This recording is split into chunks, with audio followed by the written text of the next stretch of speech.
come on today to talk all things growth. So I have a wellness business called Wild and Mild, and we have grown to such incredible lengths. We now have thousands of women across Cheshire, across the UK. It's growing into like North Wales, Manchester, Chester, Staffordshire, and it's doing really well. And I wanted to come on because I get asked a lot, how did you grow in such a short space of time? How did we grow to such a community business? And I think things have changed so much post-pandemic. So after the pandemic, things have actually grown in the wellness business alone, 130% growth just in the wellness businesses. And year on year after that, 19% every year, this market, the wellness market, grows and grows and grows. Now, I feel like the wellness industry is intertwined with community, really. And I think that's why I have done well within this realm of business. But I feel like every single business out there, or someone thinking about doing a business, should have a strategy that it should incorporate wellness. Wellness is the key now. It is year on year, it's going to grow and grow. And you need to start looking at ways that you can bring wellness into your business. Even if you have a product, even if you have a cafe, even if you have, I don't know, a random business, a service-based business, whatever it is. Now, I found that the key for my growth has been the social media. So I often tell people to stick with one. So whether some people love YouTube or Instagram or TikTok, and try and really hone in on that platform. So for me, it was Instagram. So I'm just going to talk through simply how I've grown and my key strategies for growth on that platform. But you can use this for whichever platform you use, whether it's LinkedIn or any of them. So what I find is every single day I reach out to people. So there's a real value in connection. So I will drop into people's DMs, like, really like your page, I'd love to learn more about you, and perhaps we can collaborate in some way. And this has really helped me. So because I do it on the daily, consistently, I feel like consistent habits are so key in business. I've had a lot of traction from that. And I find that you start building relationships, and then you might launch a collaboration, whether it's a giveaway online, or perhaps you do an event together, or you collaborate on a post and you share. Basically, you do audience sharing. And that is really powerful, because say if you linked up with let's say, electrolyte brand, and you said, I wanted to do a giveaway with you. Say they have 30,000 followers. You are borrowing their audience to come over to your page and see what you're all about. So this is a really powerful tactic to take in business. And then also collaborating at an event. So I wanted to say to you today, even if whatever business you're in, host an event. Do something where you're getting people together, whether it's going into a new year now, 2026, perhaps you could do a new year, energy and retreat, or manifest what you want to succeed, whether it's a business event, or come together with someone that knows how. So we often have corporate businesses approach us. I've just had a charity actually approach me and say, I want you to do this butterfly event where it's themed, and we bring together women that have struggled in this area of life, and I want you to run that with me. So we can do collaborations. You could do the same. And once you do that, it starts to show people that you care about community, bringing people together, gifting them things, or whether it's a paid for ticket, no matter what, it really helps to bring people together. Now back to the socials. So another strategy for growth that I've done is to really give people value. So I go on and I think, what thing could I give them today? So whether that's a quote I read, or something from a book extract, or a yoga class, or a meditation that I've recorded, or today I did a live webinar on my online free membership. So you could go on and give something to free, like, this really inspired me today. I wanted to give you these 3 top tips for growth today that have helped me. And people don't want to be sold to in this day and age. They really want to feel like you're giving them value. And if you consistently do this on socials, then they will see you as the brand authority figure in that area, whatever kind of area you're in business. They'll see you as the go-to person to really, I trust that person. And I feel like that's what we've done with Wild and Mild. We've built a trust. People know when they come to us, we really care about them, and we want to offer them an experience. And as experiences are, at the end of the day, that is where the world is going. People aren't buying just the products as much. People want to invest in spending time with people that light them up. As that saying goes, like, we are our 3 closest people, or something like that, where we we get inspired by those 3 people really close to us in our lives. So if they're all smokers, we're probably going to be a smoker. But if they're all multimillionaires, we're probably going to go on that track too. So really hone in on who you spend your most time with. And that's why I feel like networking events are so powerful, coming together with your community on a regular basis. So other things that have helped me grow online, I feel like having a bit of fun and being a bit real. I'm a mother of 4 and I've got multiple businesses, and I've started to just let go of that need to people please. And to be honest, I don't really care what people think anymore. So once I've started to let go of that, the societal pressures, and to just have a bit of fun on socials and be real and raw, and they're the posts that always do the best. So if I just sit there and say, hey, I'm having a bit of a hard day today, but these things have really helped me, and I just want to say thank you to my community, and I express and go into the depths of the hardships of life, like going through grief, going through motherhood and pregnancy and all of these things, people relating to them. So relatable content really matters. So yeah, try and be more real and raw, and don't start to shed that idea of having a pristine, perfect page, because I work with so many clients that get trapped into this feeling like it needs to look aesthetically pleasing, and every 5th post should be a beautiful picture of someone doing Pilates with a sustainable cup, or something like that. And I feel like it's changed a lot in the last few years. People just want consistency, so people want to see you in front of the camera. So posts that are authentically like you or a person, or even hands, do 70% better on social media. So say if you were just filming a yoga studio and there were no people in it won't do well. But if you filmed it with a lot of people and a lot of sensory movement, even just movement of hands and the environments and the senses, and you give people an experience, they're the posts that do better. And let's touch on hooks. So again, even if I'd posted that post and not put a hook across it. So if you don't know what a hook is, that is something catchy, like, oh my God, these three things made me a millionaire. Oh my goodness, I can't believe what just happened. Now, your brain will naturally want a response. You'll want to end the solution of what they've said. So they are going to scroll down, they're going to look in the comments. Now, how it works on the algorithm of TikTok or Instagram or any of these platforms is if you are able to hold people on your page for longer, it'll give you credit in the algorithm. It'll boost you up the algorithm. So let's say I would recommend you now go and make a 3 to 5 second clip that's quite a B-roll video. So B-roll is basically mundane images. So say now if I was to grab a coffee and just be sipping on a coffee, relaxing, looking out the window, and over that 3-second roll would be the sentence, the hook. Yeah. So it would say, these are the 3 things that have created me all the success in my life, or balance in my life. Now, what would happen is people will firstly probably rewatch it. If there's a lot of text and it's only 3 seconds long, they'll probably need to like hone in and read it. So it'll probably play through about 10 times.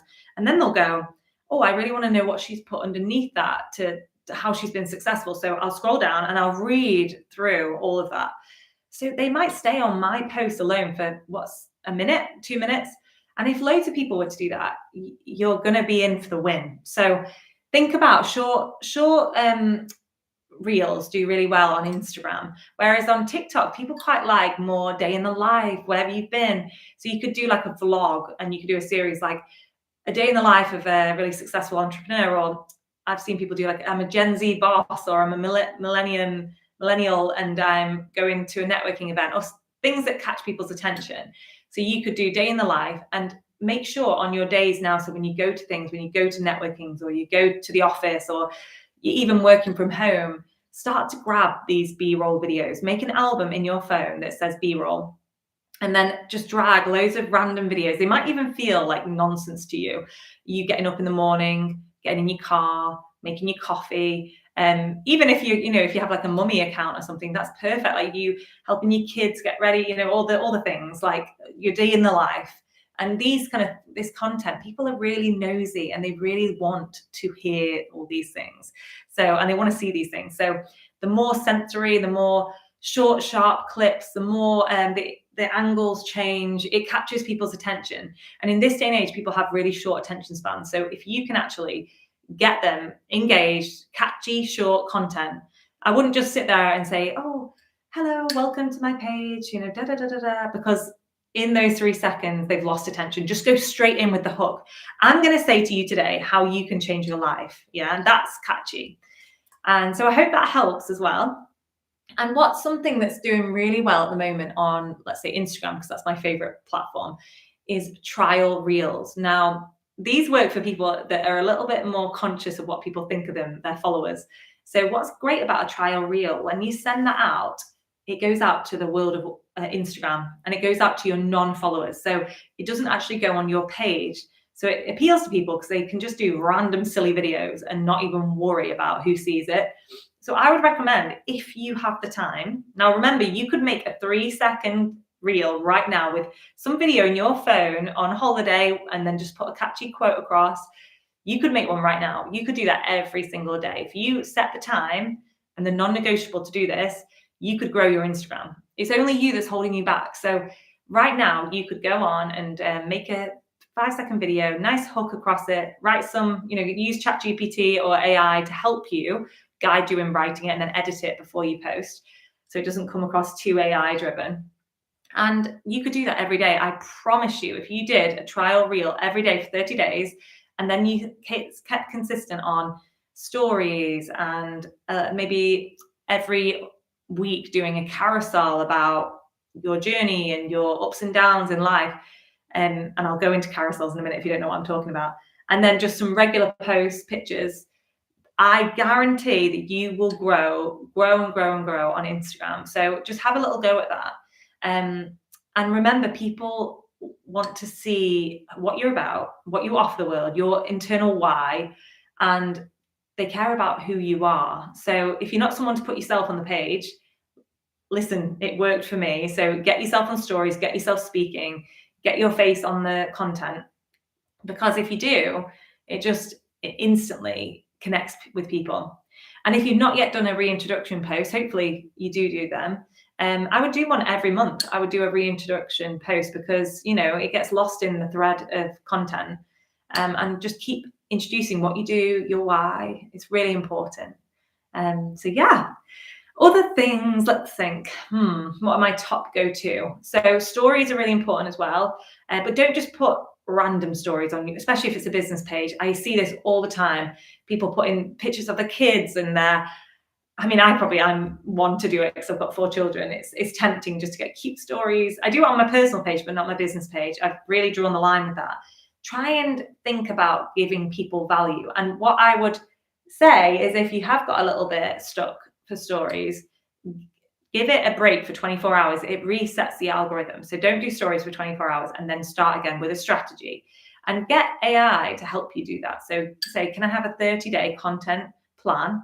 I often say to my AI, I want you to be my growth strategist, and I want you to help me plan for the next 30 days, how I can grow on socials, how I could do better email marketing, how I could do more on ads or this or that.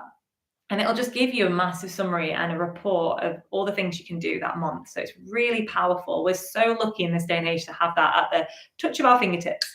So what else have we got? I'm trying to think of the most asked questions that I get in the community. And I think LinkedIn is a big one as well. So I think LinkedIn, basically, you should post about 3 times a day on LinkedIn. So if you're not on LinkedIn, I would recommend you get an account. But again, maybe get ChatGPT just to set you up a load of posts that you could do. Because it's quite easy stuff on there, like things you've been up to that week, networking events you've been to, awards that you've won. You know, you want to showcase people that you're, again, that authority figure in business and why people should follow you. And LinkedIn actually has really good opportunities at the moment. So I started putting all of my events on there. So go on, put every event in personally. And that's helped me get more clients as well. And yeah, so I've just decided as well into 2026 to get really, really clear on my growth goals. So that's something I'd recommend as well, is write down today, even if you have a journal present now, what do you want to grow in? Like, how many followers do you want? How much money do you want to be making? So when it comes to the end of the first quarter, what do you want to have made? What do you want to have made by the end of 2026? I want you to get really, really clear on your growth and go a bit bigger and think of multiple streams of revenue. So you can use Instagram and these social media platforms to accelerate your business growth and be making money while you sleep. And ways you can do that, I mean, we've had incredible speakers at our events. Like we had the incredible Sarah Liu, who talks about, she has a business center of excellence. So you could go onto these platforms, make them a little course, like do a video like I'm doing today and talk about your products or your business or how you've achieved success. And then you can get commissioned by selling your course on their platforms, which is really powerful. But you can also start monetizing your newsletter list. So focus on growing your newsletter. That is probably one of the key things in business, because your newsletter list is the only thing that you actually own. Like, I don't own my following on social media. If Instagram closed down today, it would go. Whereas my newsletter list, I've got in a neat PDF, file that I can go to at any time, and I can always contact my 6,000 people in my mailing list to share about my events and all of that. So yeah, that's something I would get very clear on your growth strategy for 2026. I would set your non-negotiables to do it every day. So when you're back in work mode after Christmas, I would say, make sure that you are every day reaching out to new prospects, that you do 2 stories a day, that you try and do a post of some kind on one of your social platforms. You do a LinkedIn post, you do a newsletter once a week or once a fortnight, and try and be consistent to it. I know it's hard. It's tricky and there's a lot to do in business, but these things will really, really help you accelerate your growth. So yeah, I hope you found that helpful today. I'm going to make a new series of growth in business on this platform. But yeah, I just want to remind you. So at the start, I talked about how everyone needs a strategy to bring in wellness into their business. So if you've not done that yet, think about how you can show your following that you are more wellness focused, that you care about their health. As it was like a statistic lately. I spoke at an event last night about 64% of all people in the UK are now investing in their health on a monthly basis. So if you're not getting in on that, you're missing out on a big chunk of the market. So year on year, this market is growing and you need to get with that. So whether you make a product, whether you make a wellness, like doing a wellness event or collaborate with the brands on a wellness event, you need to start thinking about wellness in your teams, wellness in your home environment, and more importantly, wellness for yourself. Because if you're not looking after yourself, you're never going to be able to really fully grow in business. And yeah, I think I'll end on that. And I hope you've got some points from this talk. And yeah, any questions, just DM me on Instagram at Wild and Wild Events. And yeah, come join our free membership as well. Bye, everyone.